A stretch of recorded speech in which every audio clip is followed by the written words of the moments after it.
माझं 9वी पर्यंत शिक्षण झालं होतं.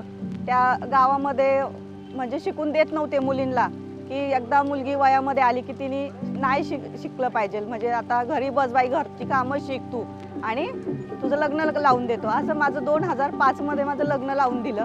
आणि लग्न झाल्यावरती मग मुलं झाली, तिकडे काय शिक्षणाचं काही नाही, फक्त मूल आणि घरातलं सांभाळ, बस एवढंच. दुसऱ्यावरतीच डिपेंड राहायचं.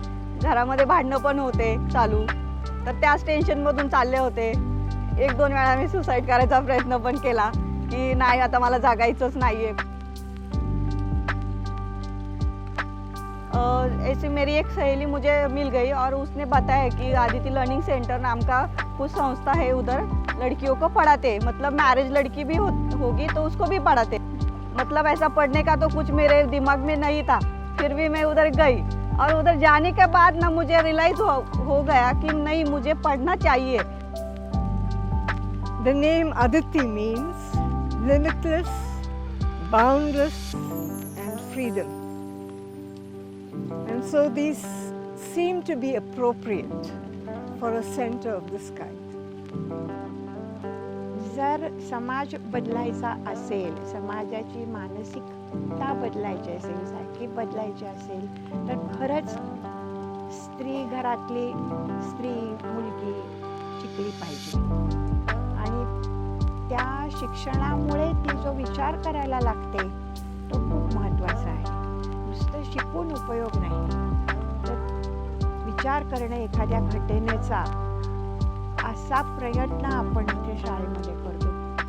तिथे सगळं प्रोव्हाइड करतात, बुक्स प्रोव्हाइड करतात सगळं. आणि तिथला स्टाफ जो आहे शिकवणारा, तो तर इतका फ्रेंडली आहे की म्हणजे असं आपल्याला वाटत नाही की अरे टीचर शिकवतात.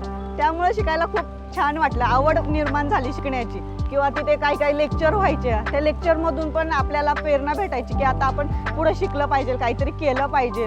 घरातून थोडासा सपोर्ट नव्हताच मला, की अरे एवढं तुझी मुलंच आता 1ली-2रीला आहे आणि तू काय शाळा शिकतीये, हे काय तुला शोभतं का, असं भरपूर टोमणे वगैरे मला भेटले. पण मी कोणत्याच टोमण्यांना जुमानलं नाही. शिकणं हाच एक ध्येय ठेवला आणि शिकत राहिली पुढे. त्याच्यानंतर 10वी झालं, मला 10वीमध्ये 66% मिळाले.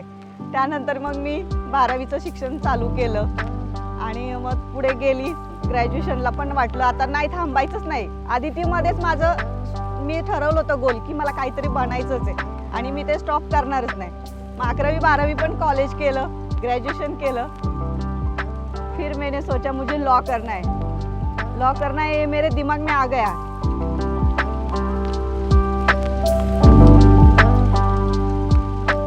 मैं आदिति को ना लकी मानती हूँ कि मैंने जब पैर रखा कि मुझे अभी चढ़ना ही है, वो मेरा फर्स्ट मतलब पाँव था कि मैंने उधर रखा और अभी तक मैं इधर चल के आई हूँ.